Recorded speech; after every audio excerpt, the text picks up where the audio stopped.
Hello, नमस्ते। मैं doctor Dinesh Parmar, government PG college Pratapgarh के यूट्यूब चैनल पर आप सभी का स्वागत, अभिनंदन। आज हम बौद्ध महासंगतियों पर बात करेंगे। बौद्ध धर्म की स्थापना गौतम बुद्ध ने की और उसी के लिए ग्रंथों के संकलन के लिए, बौद्ध धर्म के सिद्धांत को संकलन के लिए जो संगतियाँ हुई, जो बहुत महत्वपूर्ण है। हर परीक्षाओं में पूछा जाता है इनका अध्यक्ष कौन था, यह बौद्ध संगतियाँ कब कब हुई, किन किन के कार्यकाल में हुई, कहाँ पे हुई और क्या क्या संकलन हुआ। ऐसे अनेकों प्रकार के इस पर क्वेश्चंस बनते हैं।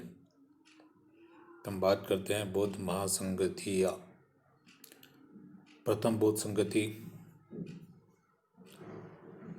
तत्कालीन शासक अजातशत्रु हर्यक वंश का था। उसके समय 483 ईस्वी पूर्व। इसका स्थल था संप्रति गुफा, सप्तपर्णी गुफा में, जो राजगृह बिहार में है। इसका अध्यक्ष महाकश्यप थे और इस संगति का प्रमुख कार्य बुद्ध की शिक्षाओं को संकलित कर उन्हें सूत्र पिटक अर्थात धर्म सिद्धांत तथा विनय पिटक आचार नियम नामक 2 पिटकों में विभाजित किया।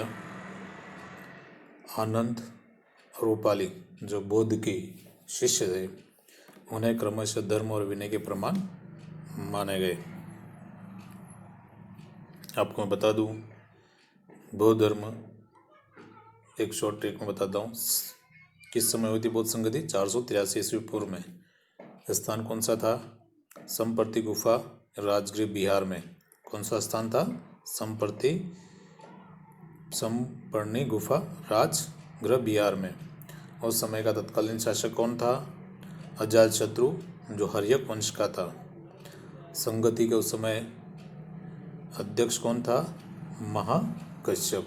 संगति का अर्थ है सभा, बैठक, समूह, और एक संगति में बैठ करके जिसकी बात करते हैं संघबद्ध है। और आपको पिटक, बौद्ध धर्म के अंदर 3 पिटकों की बात होती है, जिसमें पूरे बौद्ध धर्म के सिद्धांत, महावीर की शिक्षा, भगवान गौतम बुद्ध की शिक्षाओं का संकलन है। वो है सूत्र पिटक, विनय पिटक और अभिधम पिटक। इसमें प्रमुख सूत्र पिटक धर्म सिद्धांत है, जिसमें महात्मा बुद्ध के द्वारा जो सिद्धांत दिए गए, जो शिक्षा दी गई, उसका संकलन है। दूसरा विनय पिटक, जिसमें एक बुद्ध भिक्षु को किन किन आचार नियमों का पालन करना है, उसके बारे में उल्लेख किया गया है। और तृतीय पिटक है अभिधम पिटक, जिसमें कथा वस्तु कही गई, मतलब महात्मा बुद्ध की बारे में कथाओं का वर्णन किया गया है। द्वितीय बौद्ध संगति, इसका समय है 383 ईस्वी पूर्व, बुद्ध के निर्वाण के 100 वर्ष बाद। किस समय हुआ था? 383 ईस्वी पूर्व। महात्मा बुद्ध के निर्वाण का अर्थ है मोक्ष। महात्मा बुद्ध का है निर्वाण के 100 वर्ष बाद। उनका स्थल था चुल्लबग अर्थात वैशाली। ये भी कहाँ है? बिहार में। चुल्लबग, वैशाली, बिहार में। शासक कौन था उस समय का? कालाशोक। ये शिशुनाग वंश से था। कौन था? कालाशोक। याद रखने योग्य है, इस पर बहुत बार आता है क्वेश्चंस। कालाशोक। और संगति का अध्यक्ष कौन था? यश नामक आचार्य। यश नामक जो भिक्षु आचार्य थे, उस संगति के अध्यक्ष बने थे। कौन से समय में हुआ था?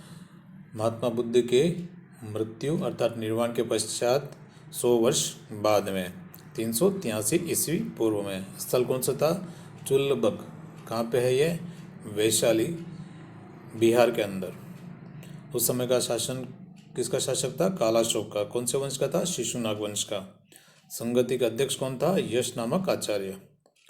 इस संगति में जो प्रमुख कार्य हुए वे पूर्वी भिक्षुओं और पश्चिमी भिक्षुओं के मध्य विनय संबंधी नियमों को लेकर जो मतभेद थे उस समय होने के कारण यह बौद्ध धर्म दो संप्रदायों में बट गया। पहला स्थिवर जिसको थेरवाद भी बोलते हैं, दूसरा है महासांगिक जिसको सर्वास्तिवाद में विभाजित किया है। इनका अध्ययन अपन आगे ही अध्यायों में करेंगे। तो इसके जो प्रमुख कार्य था उस समय पूर्वी है ना, पूर्वी भिक्षु मतलब वज्जी पुत्र, इनको वज्जी, आपको 16 महाजनपद बताए थे, उसमें वज्जी जो आचार्य थे महाजनपद के, वो वहाँ के भिक्षु और पश्चिमी भिक्षुओं के मध्य लेकर जो नियमों के लेकर जो मतभेद थे, उन नियमों के कारण भिक्षु में दो फाड़ हो गए, दो भेद हो गए, दो पंथ बन गए, दो संप्रदाय बन गए। कौन कौन से थे? स्थिवर और दूसरा महासांगिक। स्थिवर को थेरवादी भी कहा है और महासांगिक को सर्वास्तिवादी भी कहा गया है। थेरवादी महाकंचायन आचार्य महाकंचायन के नेतृत्व वाले संप्रदाय ने परिवर्तन के परंपरागत विनय नियम में आस्था रखी। थेरवादी कौन थे? परंपरागत जो भिक्षु थे, जो बौद्ध धर्म के बताए हुए महात्मा बुद्ध की बताई हुई शिक्षा और नियमों सिद्धांतों पर जो बात करते थे वो थेरवादी कहलाए। अर्थात स्थिवरवादी मतलब स्त्री मतलब तटस्थ जो बौद्ध भिक्षु थे उन्हें थेरवादी कहा गया। जो किसके नेतृत्व हुआ? महाकंचायन आचार्य महाकंचायन के नेतृत्व में उस संप्रदाय में जो परिवर्तन नहीं चाहा, जिन्होंने नियमों में कोई परिवर्तन नहीं चाहा, वह थेरवाद कहलाए, स्थिरवादी कहलाए। दूसरा था महासांगिक। महासांगिक थे आचार्य महाकश्यप के नेतृत्व में इस संप्रदाय के परिवर्तन के साथ विनय नियमों को स्वीकार किया। जिन्होंने विनय क्या है? विनय पिटक। विनय पिटक के अंदर आचार नियमों का जो संकलन है ना, उसको नियमों में थोड़ा सा परिवर्तन कहा गया, उनको स्वीकार किया। इस प्रकार महासांगिक और थेरवादी दो संप्रदाय में बन गया। कालांतर में उक्त दोनों संप्रदाय के 18 उप संप्रदाय बढ़ गए। कितने? 18 उप संप्रदाय। जब विखंडन होता है, विघटन होता है, तो संघ के संघ बनते जाते हैं। बहुत इंपॉर्टेंट है, इस पर बहुत बार क्वेश्चन पूछता है। फिर से मैं एक बार रिपीट कर लेता हूँ आपको। द्वितीय बौद्ध संगति कब हुई? समय था 383 ईस्वी पूर्व, बुद्ध के निर्वाण अर्थात मृत्यु के 500 वर्ष बाद। स्थल कौन सा था? चुल्लबग वैशाली बिहार में स्थित है। उस समय का शासक कौन था? कालाशोक, और जो शिशुनाग वंश का था। संगति के अध्यक्ष कौन थे? यश नामक आचार्य थे। इसमें प्रमुख क्या कार्य हुआ कि बौद्ध धर्म दो संप्रदाय में बढ़ गया। स्थिरवादी जिसे थेरवादी कहा गया, जो परंपरागत नियमों पर अडिग रहा। दूसरा थे महासांगिक जिसे सर्वास्तिवाद कहा गया, जो आचार नियमों में अर्थात विनय नियमों में उन्होंने परिवर्तन चाहा। इस प्रकार ये संप्रदाय, ये बौद्ध धर्म दो संप्रदायों में बढ़ गया, जो बाद में जाकर 18 उप संप्रदायों में भी बढ़ गया। तृतीय बौद्ध संगति हुई, समय था 250 ईस्वी पूर्व में। कब हुई थी? 250 ईस्वी पूर्व में। स्थल कौन सा था? पाटलिपुत्र, तत्कालीन मगध की राजधानी। कौन सा था? तत्कालीन मगध की राजधानी। शासक कौन था? अशोक। कौन से वंश का था? मौर्य वंश का, जिसके बारे में आप जानते हैं, महान सम्राट अशोक। संगति के अध्यक्ष कौन बने? मोगलीपुत्र तिस्य। संगति के अध्यक्ष कौन थे? मोगलीपुत्र तिस्य। इस समय प्रमुख क्या कार्य हुए? तृतीय पिटक, अभिधम पिटक अर्थात कथा वस्तु का संकलन हुआ। सबसे मुख्य प्रथम संगति में क्या हुआ था? सूत्र पिटक और विनय पिटक का संकलन हुआ, और तृतीय बौद्ध संगति में क्या हुआ? अभिधम पिटक का संकलन हुआ, जिसमें धर्म सिद्धांत की दार्शनिक व्याख्या की गई है। अर्थात सूत्र पिटक और विनय पिटक की दार्शनिक व्याख्या किसमें की गई है? अभिधम पिटक में की गई है। संघ भेद रोकने के लिए कठोर नियमों का निर्माण किया गया तथा बौद्ध साहित्य की प्रमाणीकरण इस संगति पर थेरवादियों का प्रभुत्व रहा। सबसे बड़ी बात है इसमें क्या किया गया? एक तो तृतीय पिटक अभिधम पिटक का संकलन किया गया, जिसमें धर्म सिद्धांत की दार्शनिक व्याख्या की गई। संघ भेद रोकने के लिए कठोर नियमों का निर्माण किया गया, क्योंकि द्वितीय बौद्ध संगति में क्या हुआ था, स्थिरवादी और महासांघिक दो संप्रदाय में बढ़ गया और ये संप्रदाय होते होते उप संप्रदाय 18 हो चुके थे। इसलिए तृतीय बौद्ध संगति में सबसे प्रमुख कार्य किया गया, संघ भेद रोकने के लिए कठोर नियमों का निर्माण किया गया तथा बौद्ध साहित्य का प्रमाणीकरण इस संगति में किया गया। इस संगति पर थेरवादियों का प्रभुत्व रहा। थेरवादी कौन थे? स्थिरवादी, जिन्होंने विनय पिटक के नियमों को एज इट इज माना था। इसके पश्चात होती है चतुर्थ बौद्ध संगति। कब होती है? समय था प्रथम शताब्दी ईसा पूर्व। कब होती है? प्रथम शताब्दी ईसा पूर्व। स्थल कौन सा था? कुंडल वन। ये कहाँ पे है? कश्मीर में है। समय प्रथम शताब्दी ईसा पूर्व। स्थल कौन सा है? कुंडल वन में। कहाँ पर है ये? कश्मीर में है। उस समय का शासक कौन था? कनिष्क। संगति का अध्यक्ष कौन बना? वसुमित्र। उपाध्यक्ष कौन रहा? अश्वघोष। आपको फिर बता दूं, IAS 2007 में भी आ चुका है। समय क्या है? प्रथम शताब्दी रहा। स्थल कौन सा था? कुंडल वन। शासक कौन था? कनिष्क। संगति का अध्यक्ष कौन था? वसुमित्र। उपाध्यक्ष कौन था? अश्वघोष।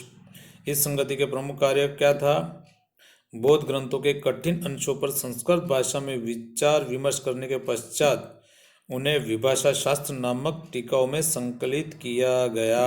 क्वेश्चन बनता है, विभाषा शास्त्र कब संकलित किया गया? चतुर्थ बौद्ध संगति में। किसके समय? कनिष्क के समय में। कहाँ पर? कुंडल वन में, कश्मीर में। उसके में अध्यक्ष कौन था? वसुमित्र। उपाध्यक्ष था अश्वघोष। इस पे किस संप्रदाय का बोलबाला रहा? महासांघिक संप्रदाय का, सर्वस्ववादी संप्रदाय का। दोनों एक ही हैं, यही उपनाम है इनका। महासांघिक संप्रदाय।